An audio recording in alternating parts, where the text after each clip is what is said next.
तो हेलो मेरे प्यारे बडीज, आपका स्वागत है मैनेजर किम के चैप्टर 229 के एक्सप्लेनेशन में। और हमने जैसे कि चैप्टर 228 में देखा था कि कैसे वहां पर हांशु शेयोंग और वैलेंटिना अलेक्जेंडर डिवाइन ऑर्गेनाइजेशन में पहुंच चुके हैं और एज ए स्पाई काम कर रहे हैं। और चैप्टर 228 के आखिर में हमने देखा कि कोई बंदा कहता है कि आखिर तुम दोनों कौन हो, और वहां पर ही चैप्टर खत्म होता है। तो चलिए शुरू करते हैं चैप्टर 229 का एक्सप्लेनेशन। लेकिन उससे पहले I am very thankful and grateful to you guys कि आप लोगों ने मुझे सच में सपोर्ट किया। एंड रियली मैं दिल से कह रहा हूं, I am very thankful to you guys. And सच में एक और रिक्वेस्ट करना चाहता हूं कि अगर आप यहां पर नए हो तो चैनल को सब्सक्राइब जरूर करना और वीडियो को एंड तक जरूर देखना। और हाँ, मुझे कमेंट में जरूर एक सजेशन देना कि मुझे कौन सा माइक लेना चाहिए, क्योंकि मेरे पास अभी 1200 जैसा बजट है और मुझे वीडियो अच्छा बनाना है। और ऑलरेडी आप लोगों को पता ही होगा कि मेरी माइक की कंडीशन कैसी है और बैकग्राउंड में वॉइस कैसी आती है। जैसे कि मैंने वीडियोस डालना काफी कम कर दिया है और काफी दिनों से वीडियो नहीं डाली, और आप लोग मुझे ऑलरेडी कमेंट में सजेशन दे चुके हो कि मुझे कौन सी मानवा एक्सप्लेन करनी चाहिए। लेकिन गेस व्हाट के लाइफ में सब कुछ कंप्लीट यानी बढ़िया चल रहा होता है, तभी कोई ना कोई प्रॉब्लम आकर सब कुछ बिगाड़ देती है। So this same thing going on with me, और आई होप कि आप लोग मुझे समझ पाओगे और मुझे जरूर सपोर्ट करोगे। और हाँ, मैंने ऑलरेडी काफी ज्यादा बकवास कर दिया है, सो मुझे अभी कंटिन्यू करना चाहिए। तो चलिए शुरू करते हैं चैप्टर 229 का एक्सप्लेनेशन। तो चैप्टर की शुरुआत में हम वहां पर टैकी और मैनेजर किम को देखते हैं, जहां पर टैकी कहता है, क्या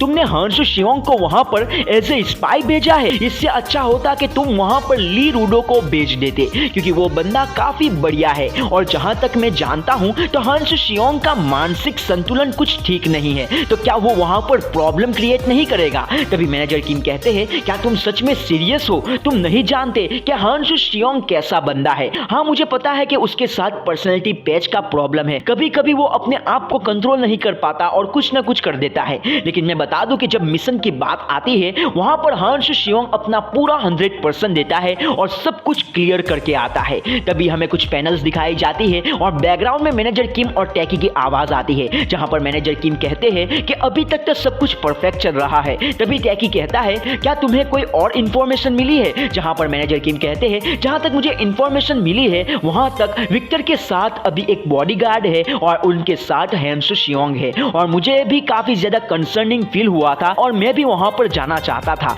लेकिन हांशु शेयोंग ने मुझे कहा कि वो संभाल लेगा और वहां पर हांशु शेयोंग है, इसीलिए मैं अपना फेट हांशु शेयोंग पर रखता हूं और इसीलिए मैंने उसे ये मिशन दिया है। तभी टैकी कहता है, मैं सच में अभी पागल होने वाला हूं, तुमने सिर्फ अपने फेट के भरोसे हांशु शेयोंग को यह मिशन दिया है। तभी मैनेजर किम कहते हैं कि तुम्हें चिंता करने की कोई जरूरत नहीं है, हांशु शेयोंग ये मिशन कंप्लीट करके रहेगा। और मुझे सच में लगता है कि मिशन के लिए सबसे बेस्ट ऑप्शन हांशु शेयोंग के अलावा कोई और बंदा नहीं था। और फिर वहां पर टैकी कहता है, हाँ मैं सब कुछ समझ सकता हूं, लेकिन तुमने वहां पर हांशु शेयोंग को सिर्फ इंफॉर्मेशन लाने के लिए वहां पर भेजा है ना? बैकग्राउंड में मैनेजर किम की आवाज आती है और कुछ पैनल्स दिखाई जाती है, जहां पर मैनेजर किम कहते हैं, चाहे कुछ भी हो जाए, हमें तो सिर्फ रिजल्ट से मतलब है, वो लोग वहां पर जाकर कुछ भी कर सकते हैं। और फिर हम वहां पर रेबर्न्स और विक्टर को देखते हैं, जहां पर रेबर्न कहता है, मुझे सच में समझ नहीं आता कि तुम यहां पर सिर्फ नोटिस देने आए हो और समझौता करने नहीं आए। वहां पर विक्टर काफी ज्यादा गुरूरी अंदाज में कहता है, और इस बंदे का अपने आप पर काफी ज्यादा गुरूर है, और वो कहता है, अच्छा हुआ कि तुम समझ सकते हो, तुम काफी ज्यादा लकी हो कि हम जैसे हाई क्लास वाले बंदे तुमसे यहां पर ये मामूली जगह पर आए और तुमसे मिले। और मुझे काफी बढ़िया लग रहा है कि तुम मेरी बातों को समझ सकते हो। अगर मेरी फैमिली ने मुझे यहां पर नहीं भेजा होता तो मैं इस गटर की नाली में अपना कदम भी नहीं रखता। तभी डूम काफी ज्यादा एंग्री हो जाता है और कहता है, तू कमीने बच्चे, तुम्हारी हिम्मत कैसे हुई? लेकिन तभी सलादीन उसे रोक लेता है और कहता है, तुम्हें और आगे बोलने की कोई जरूरत नहीं है, अगर तुम यहां पर काफी ज्यादा बोल गए तो हम चाइल्ड फैमिली को अपना दुश्मन बना लेंगे, और हमने ऑलरेडी एरेस को अपना दुश्मन बना लिया है। अगर ऐसा यहां पर हो गया तो हमें काफी ज्यादा नुकसान होने वाला है। फिर सीन चेंज होता है और विक्टर वहां पर जाते हुए कहता है, तुम काफी ज्यादा लकी हो और तुम मेरी एक मर्सी ही मान लो कि मैं यहां पर आया। तभी वहां पर सस्ता कीटे किम कहता है, ये काफी स्ट्रेंज चीज है, मुझे सच में यहां पर ये नहीं पता चल रहा कि तुम सिर्फ यहां पर नोटिस देने आए हो। तभी विक्टर जाते हुए कहता है, मुझे कुछ फर्क नहीं पड़ता, आखिर तुम क्या ही बात कर रहे हो, लेकिन मैं बता दूं कि अगली बार मुझे तुम्हारा ये ड्राइवर नहीं चाहिए। मुझे काफी वाहियात फीलिंग आई थी वहां पर, और तो और तुम्हारी ये सस्ती सी कार मुझे सच में काफी गंदी सी लगती है। तभी सस्ता कीते किम हंसते हुए कहता है, अच्छा ठीक है, मैं अगली बार से ध्यान रखूंगा, I am sorry for that. और फिर वहां से विक्टर चला जाता है और विक्टर बाहर जाकर कहता है कि मुझे लगता है ये काफी इनफ होगा। फिर सीन वापस चेंज होता है और हम रेबन्स को देखते हैं जो कि आगे बढ़ते हुए कहता है कि हमारा मिशन सिर्फ एक ही है, हमें एक नई दुनिया बनानी है, तो इसीलिए हमें अपने मिशन पर कंसंट्रेशन करना चाहिए और इस मिशन को कंप्लीट करने के लिए हमें कुछ भी कुर्बान करने के लिए तैयार होना चाहिए। चाहे कोई भी ऐरा गैरा बंदा आकर हमें डिसरिस्पेक्ट करे या फिर हमें अपने भाई को कुर्बान करना पड़े, हमें सब कुछ सहना होगा और हमारे मिशन को कंप्लीट करना होगा। और फिर हमारा सस्ता कीते किम हांस शियोंग के पास जाता है और पूछता है वहां पर कौन सा बंदा ड्राइवर के तौर पर चाइल्ड फैमिली को ग्रीटिंग्स देने के लिए गया था। तभी हांस शियोंग अपना सीना चौड़ा करते हुए कहता है कि हाँ मैं गया था। ये सुनकर वहां पर रेबन्स कहता है कि आखिर तुम्हारी हिम्मत की दाद देनी चाहिए, तुमने झूठ नहीं बोला और तुमने सही बोलकर काफी बढ़िया चीज की। अगर तुम वहां पर गए थे तो मुझे लगता है कि तुम्हें उसकी रिस्पॉन्सिबिलिटी लेनी चाहिए। फिर हम देखते हैं कि सलादीन हमारे सस्ते कीते किम को अपनी पिस्तौल देता है और वहां पर लिटरली सस्ता कीते किम हांस शियोंग पर एम कर कर गोली चला देता है और हमें खून दिखाया जाता है। और मैं सच बताऊं कि यहां पर अगर हांस शियोंग का पर्सनालिटी पैच ऑन हो जाए तो सच में काफी बढ़िया होगा और हमें सच में हांस शियोंग की पावर लेवल देखने को मिलेगी और हमें पता चलेगा कि ये सस्ता कीते किम कितना स्ट्रॉन्ग है। तो आगे देखेंगे आखिर क्या होगा। फिर सीन चेंज होता है और हम देखते हैं कि काफी ज्यादा खून दिखाया जाता है और हम हांस शियोंग को देखते हैं, वो लिटरली वहां पर स्टैच्यू बनकर खड़ा हुआ है। उस बंदे ने यानी कि हमारे सस्ते किम ने हांस शियोंग पर गोली चलाई है और यहाँ पर ये बंदा है जो कि वहां पर से हिला भी नहीं। ये देखकर वहां पर रेबन भी काफी ज्यादा शॉक हो जाता है और हमें पास का सीन दिखाया जाता है जहां पर लिटरली मैनेजर किम हांस शियोंग को रिक्वेस्ट करते हैं और कहते हैं कि मुझ पर एक एहसान करना हांसू, वहां पर जाकर कोई प्रॉब्लम क्रिएट मत करना और वहां पर जाकर तुम्हें कोई ना कोई प्रोवोक करे या फिर तुम्हें मारे भी तो तुम्हें सब कुछ सिचुएशन को कंट्रोल करना है।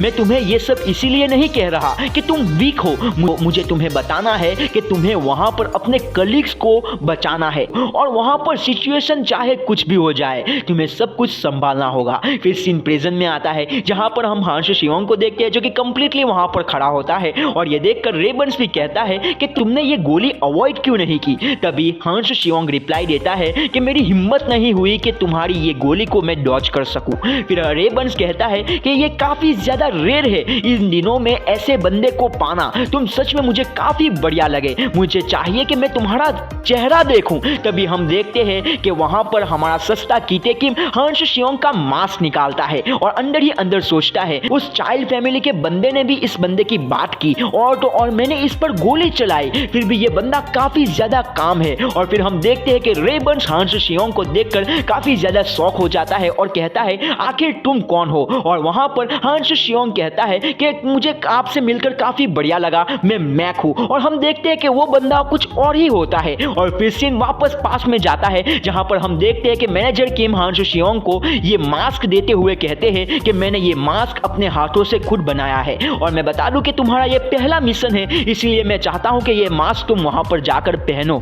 ये मास्क एक ऐसे बंदे का है जो कि एरेकेना ऑर्गेनाइजेशन का स्पाई बनकर आया था और ये चीज काफी बढ़िया भी रहेगी। और सिंपल टर्म्स में कहूं तो तुम्हें 2 मास्क पहनने चाहिए, मास्क पहनने होंगे। फिर सीन वापस प्रेजेंट में आता है जहां पर हांस शियोंग कहता है कि हाँ मैं मैक हूं और तो और मैं यहाँ पर ये ऑर्गेनाइजेशन पर नया नया आया हूं, इसीलिए आप मुझे नहीं पहचानते होगे। और मैं बता दूं कि अगर आपको अभी भी मुझ पर शक हो रहा है तो मैं बता दूं कि मैं एरेकेना ऑर्गेनाइजेशन के थ्रू यहाँ पर आया हूं और अगर तुम्हें और भी ज्यादा क्लैरिफिकेशन चाहिए तो तुम मेरा आइडेंटिफिकेशन और कॉन्ट्रैक्ट रूल्स देख सकते हो एरेकेना ऑर्गेनाइजेशन में से। तभी हम देखते हैं कि हमारा सस्ता कीते किम और हांस शियोंग अपनी आंखें लड़ाते हैं और फिर वहां से हमारा रेबन्स जाते हुए कहता है कि मुझे ये बंदा काफी ज्यादा बढ़िया लगा, तो मुझे चाहिए कि तुम इसे इंफर्मरी लेकर जाओ और उसे अपना एक अच्छा सा वेपन दिलाओ और उसकी मेडिकल ट्रीटमेंट अच्छे से करवाओ और हम आधे घंटे में इस जगह पर मिलने वाले हैं और वहां पर हम प्लान डिस्कस करेंगे। फिर सीन चेंज होता है और हम डूम और हमारे हांस शियोंग को देखते हैं जहां पर डूम कहता है ये जगह काफी बढ़िया लगती है ना, ये एक इलीगल कोल माइन की जगह थी लेकिन हमने यहाँ पर मिलिट्री बेस बनाकर सब कुछ क्लियर कर दिया। तभी हांशु शियोंग कहता है अच्छा ठीक है, यहाँ के रास्ते काफी ज्यादा कॉम्प्लिकेटेड लगते और हम कहाँ पर है, ये एक इंफर्मरी तो नहीं लग रही। तभी डूम कहता है क्या तुम्हें यहाँ पर दिखाई नहीं दे रहा, हम एक आर्मरी प्लेस पर आए हुए हैं। मैं चाहता हूँ कि तुम अपनी मेडिकल ट्रीटमेंट करवाने से पहले अपना एक अच्छा सा वेपन सिलेक्ट कर लो। तभी डूम को पीछे कुछ आवाज आती है और वो पीछे जाकर देखता है और कहता है आखिर तुम वहां पर क्या कर रहे हो, आखिर तुमने डोर को लॉक क्यों किया। तभी हम देखते हैं कि वो बंदा जो कि हमारे हांशु शियोंग है वो काफी ज्यादा डार्क दिख रहा है। फिर सीन चेंज होता है और हम सलादीन के पीछे कुछ बंदों को देखते हैं जहां पर सलादीन कहता है कि हमें ऑलरेडी वॉर के लिए तैयार होना है, इसलिए मैं चाहता हूं कि तुम लोग अपना वेपन सिलेक्ट कर लो।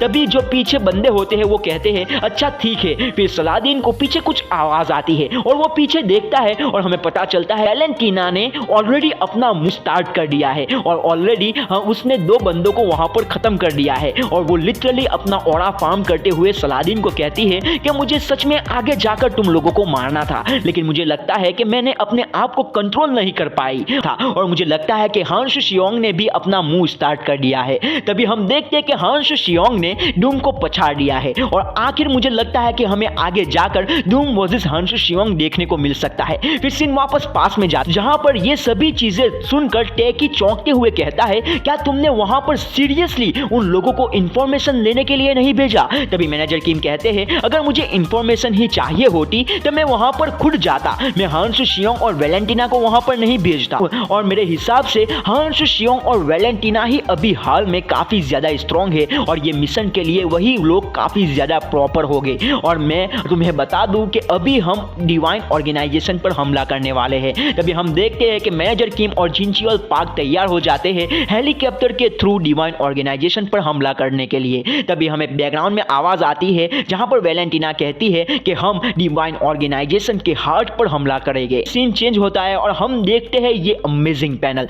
जहां पर वैलेंटीना और हांशु शियोंग हमें दिखाई देते हैं और हांशु शियोंग काफी ज्यादा गुस्से में लग रहा है और मुझे लगता है कि हांशु शियोंग अपना पर्सनालिटी पैच जरूर ऑन करेगा और सच में ये काफी बढ़िया रहेगा। और मैं बता दूं कि मुझे सबसे फेवरेट मैनेजर किम में जो बंदा लगता है वो और कोई नहीं हांशु शियोंग है। ये बंदे का लेवल सच में काफी टॉप लेवल का है, ये बंदा काफी स्ट्रॉन्ग है। इस एज में भी ये बंदा अपनी पर्सनालिटी पैच को कंट्रोल करता है और सभी चीजें कर सकता है। ये बंदा सीरियसली मुझे काफी बढ़िया लगता है। फिर सीन चेंज होता है और हम मैनेजर किम को देखते हैं जो कि टेकी को कहता है कि मैंने तुम्हें ऑलरेडी बताया है ना कि ये मिशन के लिए सबसे बढ़िया बंदे और कोई नहीं हांशु शियोंग और वैलेंटीना है। तो अभी से हम डिवाइन ऑर्गेनाइजेशन को खत्म करने वाले हैं। तो दोस्तों यहाँ पर ही ये चैप्टर खत्म होता है एंड आई होप कि आप लोगों ने यहाँ तक ये वीडियो देखा है। अगर आपने यहाँ तक ये वीडियो देखा है तो I salute you boss, I am very thankful to you guys कि आप लोगों ने यहाँ तक वीडियो देखा। और अगर हो सके तो अपने दोस्तों को ये वीडियो जरूर शेयर करना क्योंकि मेरी चैनल एक टाइम के बाद अब मेरे वीडियो को और रीच नहीं देती और मैक्सिमम मेरे 4K व्यूज आते हैं और मैं चाहता हूँ कि मेरी चैनल जल्द से जल्द मोनेटाइज हो जाए और मैं आपको बढ़िया से बढ़िया कंटेंट दूं। और अगर हो सके तो कमेंट में जरूर बताना कि वीडियो कैसा लगा। तो मिलते हैं अगले वीडियो में, तब तक के लिए take care of yourself and keep rocking. This is Akira signing of.